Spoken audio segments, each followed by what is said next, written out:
Welcome to this Interim Clinical Guidance e-learning module on the implementation of the new drug-resistant TB regimens. This is part 1, where we'll be looking specifically at the MDRTB short regimen that's been introduced in October of 2018. There has been some exciting developments in the world of drug-resistant TB in the last couple of years, with the arrival of several new drugs. And we now finally have regimens that are no longer relying on the toxic injectables. In October of this year, a new interim guideline has come out that outlines several different regimens for the use for MDR and XDR-TB. This is an overview of the 4 groups that are outlined and given advice on in that guideline. In this particular presentation, we're going to be looking specifically at patients with MDR-TB, the short MDR-TB, and the long MDR-TB regimen. So you can see on the left there, we already know the short MDR-TB regimen that was introduced in February of last year with a 4 to 6 months intensive phase and a 5 months continuation phase. This regimen has been adjusted, and we will look at that in more detail today. But probably the big change is that we are now going to become very selective on who we are going to give the short regimen. We are going to be very strict, and there are a lot of patients with MDR-TB that we are going to be treating with a long MDR-TB regimen, which is actually a different regimen with different drugs than the short regimen. And this includes a 6 to 8 months intensive phase and then a 12 months continuation phase. We still have our long individualized regimens for our fluoroquinolone resistant patients. We won't be discussing that regimen in this presentation. And there's also specific regimens for patients with CNS disease because some of the drugs, such as bedaquiline, do not cross the blood-brain barrier quite as well. As we have new drugs available, we've also had to look at the classification. And the WHO has brought out a new grouping of DRTB drugs and how we think about regimens when we design them. They have created 3 basic categories. Category A, which is our essential 3 core drugs. A category B, which are very useful drugs that will be added. And then Group C are those drugs that are not as powerful and could be added to strengthen a regimen. So let's just look at that Group A and Group B. So in Group A, we have our fluoroquinolones, usually levofloxacin or moxifloxacin, bedaquiline, and linezolid. And in all the regimens, you will see if it's possible, you want to use all 3 of those drugs. So that's become our core backbone of drug-resistant TB treatment. And then Group B, if you're able to, you will add either 1 or 2 of these. So there's clofazimine, a very useful and powerful drug in the treatment of TB, as well as taururzidone, very well known in the old MDR-TB program. And then you have your Group C drugs, which are our normal ordinary TB drugs like ethambutol and PZA. I see INH is not on that list. We would include high-dose INH as well. And then also toxic drugs that we prefer not to use if possible, such as amikation or ethionamide, but that might still be useful in patients who are having less options available. And then our newer drugs is delaminid and meropenem, who may eventually find their ways higher up the ladder if they prove to be useful. We'll start off looking at the new short MDR-TB regimen, usually a duration of 9 to 11 months. And note we can use this in children also 12 years and older. So for all children 12 years and older, adolescents as well as adults, the short MDR-TB regimen may be an option. So what would that look like? And basically we are looking for a very healthy patient who has never been exposed before. So new patients with RIF-resistant TB, so those are our patients who are gene expert positive but RIF-resistant, patients who has been confirmed to have MDR-TB on their LPAs but with no more than 1 mutation, and RIF mono-resistant TB. And we want these patients to be relatively well, so uncomplicated PTB or uncomplicated extrapulmonary TB. So maybe if they have a bit of lymphadenopathy or a small pleural effusion, but they're otherwise relatively well. Pregnant women who are new and uncomplicated could be given the short regimen, but the NCAC, now that is the National Clinical Advisory Committee, do wish all of these patients to be discussed with them, so that we can start creating a database and an audit of our pregnant women on the short regimen. And then, as I've mentioned, all children 12 years and older can potentially be put on this regimen as long as they're new and uncomplicated. The exclusion criteria, on the other hand, are much longer. And this is where the big difference is coming in. So in the past year or two, we've given a lot of patients the short regimen, and there's been a concern that we have seen higher relapse rates.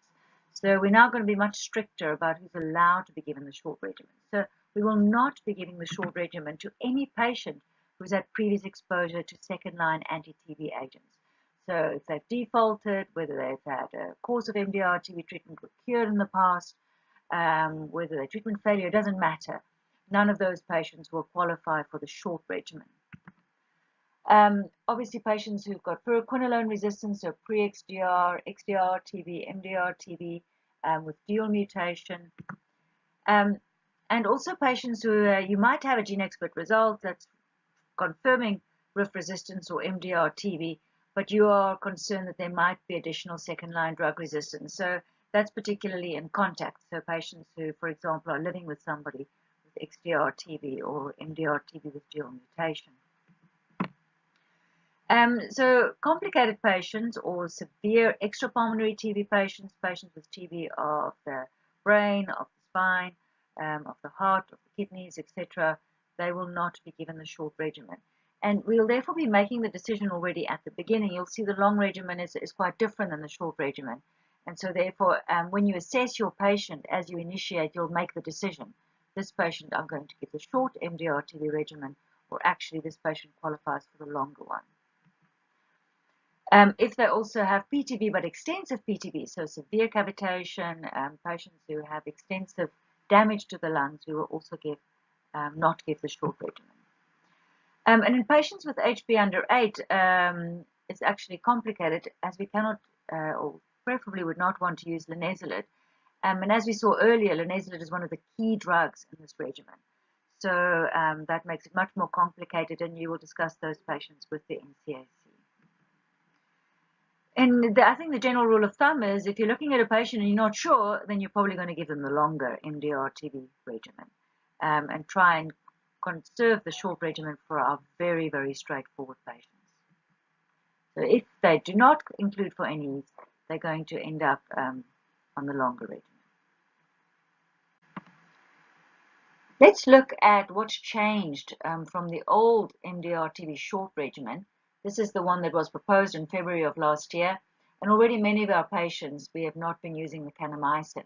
But now all patients who are going on the short regimen will get a bedaquiline-based regimen with a full 6 months of bedaquiline. And if you're using bedaquiline, you can't use moxiflox because they both increase the QTC interval, and therefore we will combine the bedaquiline with levoflox for 6 months. In your continuation phase, you can actually then continue with the levoflox throughout until the end of the 9 months, unless you have easy access to moxiflox. Then at the end of the 6 months, you can also change your levoflox back to moxiflox.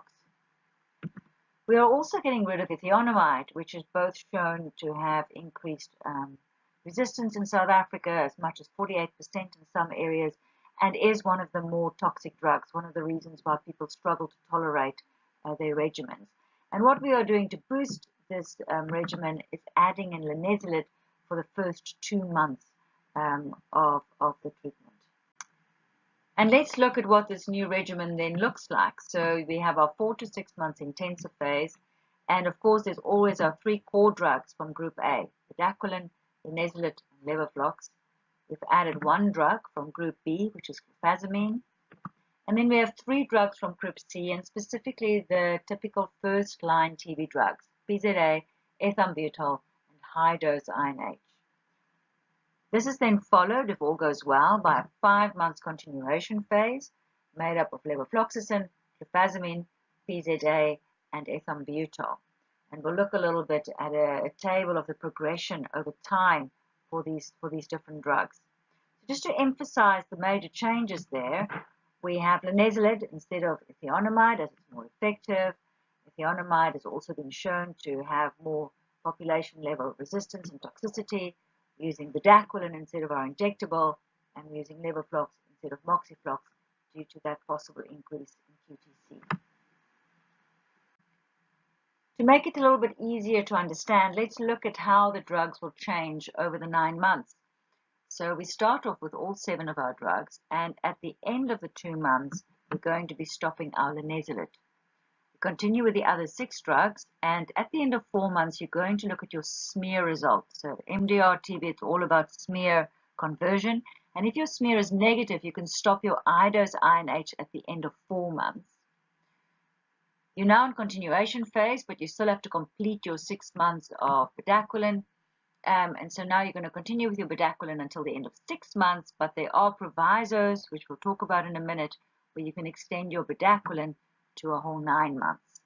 And then you're in your continuation phase, so you've now already stopped your linezolid, your INH, and your bedaquiline, which are your 4 drugs that are left over: levoflox, clofazimine, pyrazinamide, and ethambutol. The way we look or think about the phases of our regimen has not changed. So we still have this intensive phase of 4 months. And as I've said, we are expecting smear conversion by the end of the 4 months. And if not, you may continue until 6 months. But by 6 months, you want that patient to be smear negative, or the patient would be failing treatment. Bedaquiline, as I've said, is always given for 6 months, but we can now extend to 9 months. And you can only do that once you've applied to your national committee, your National Advisory Committee, and that's in very specific scenarios. So if the patient has very extensive disease, if your LPA second line results was never available, or if there's been delayed conversion. And you'll notice for patients with extensive disease, or where you didn't have your LPA second line results, they might very well have been on the long regimen anyway. But certainly if you have a patient who's taken until month 5 or 6 to convert, you might give them that extra 3 months of bedaquiline. And we call it continuation phase when we stop the INH. So that is at the end of the 4 months when the smear is negative, and then you will count an extra 5 months of continuation phase to complete treatment. We will speak about monitoring in a separate e-learning module, and we just want to highlight the 1 or 2 differences. So this, of course, we're still going to be doing our monthly sputums and smear on our patients. We're still going to be doing our ECG monitoring, as bedaquiline, clofazimine, and to a lesser extent levofloxacin might influence your QTC. But the big addition is that now that we're using linezolid, we have to monitor the full blood count and the neutrophil count. So for example, if your absolute neutrophil is under 0.75, your HB under 8, or your platelets under 50, that's actually a contraindication for using linezolid, or you may even have to stop linezolid if the patient's already on that.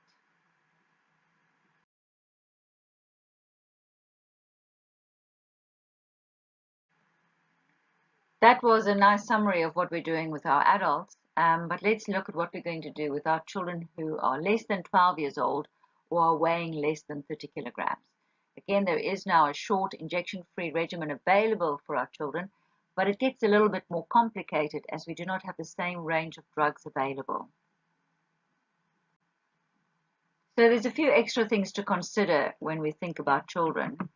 The first is that children actually tend to be quite healthy. A lot of them has paucibacillary disease. It's quite difficult to diagnose, but they also have less severe disease than the adults, and they seem to be able to therefore respond to the treatment much better and much easier.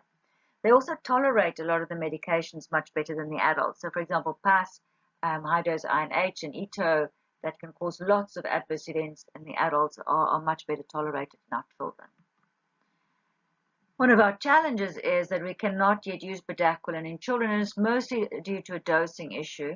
They are currently doing trials to help establish the ideal dosing for different age and weight bands, and we are hoping to have more guidance on that by the end of next year. So what would the short regimen look like? And we've actually divided them into 2 groups. So the one is our group for children between 6 and 12 years old, and have a weight between 15 and 30 kilograms.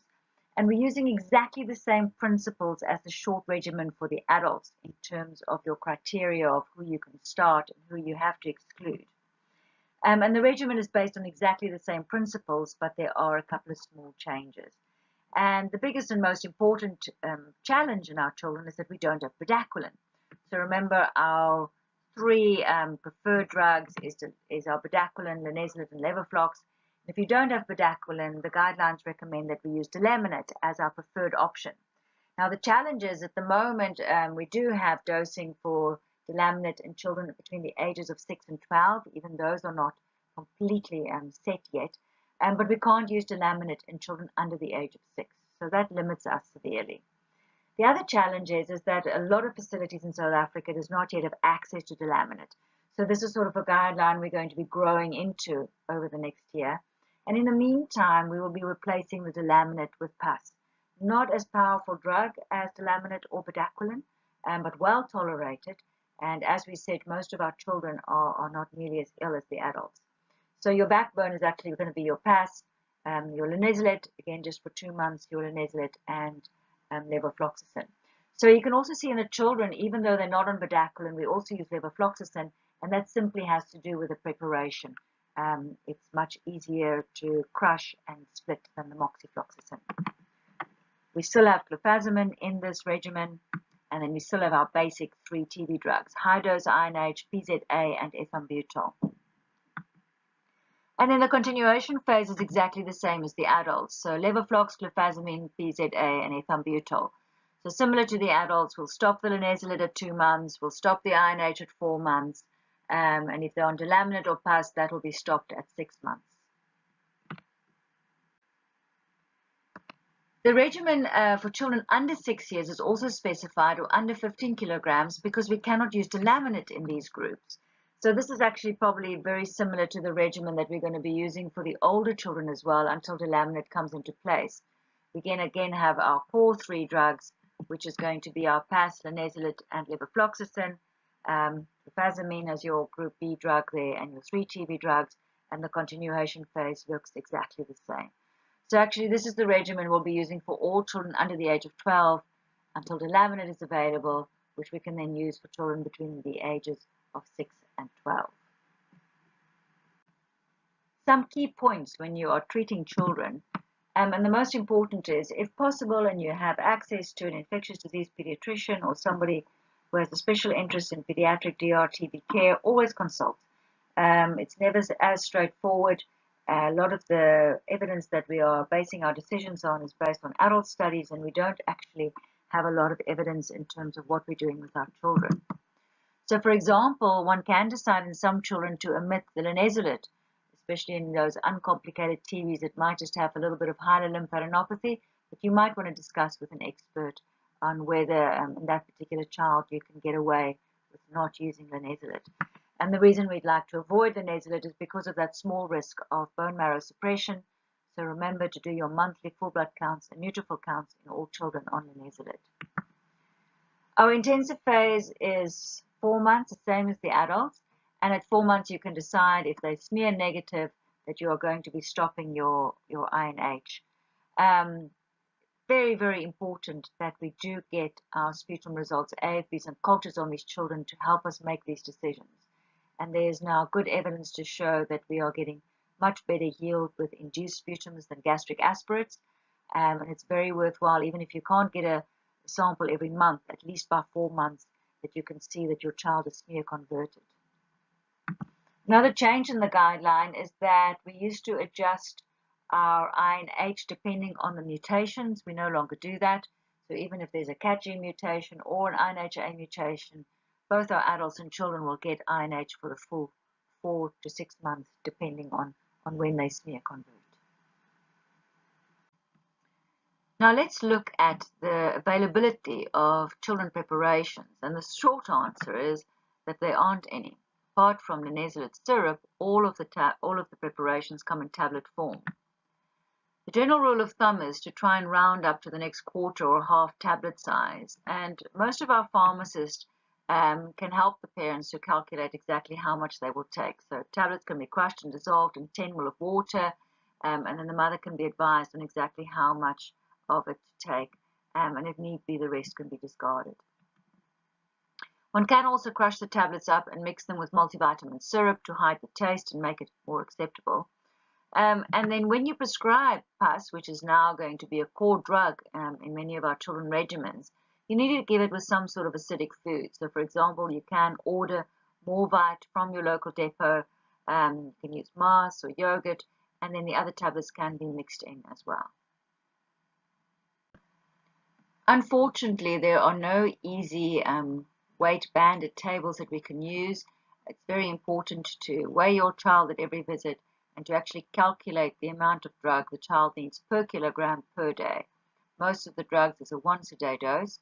And there's a few of them that's a little bit more fiddly. So, for example, moxifloxacin cannot be crushed, so we only use it in the children over 8 years old, and if they're able to take that 400 milligrams tablet.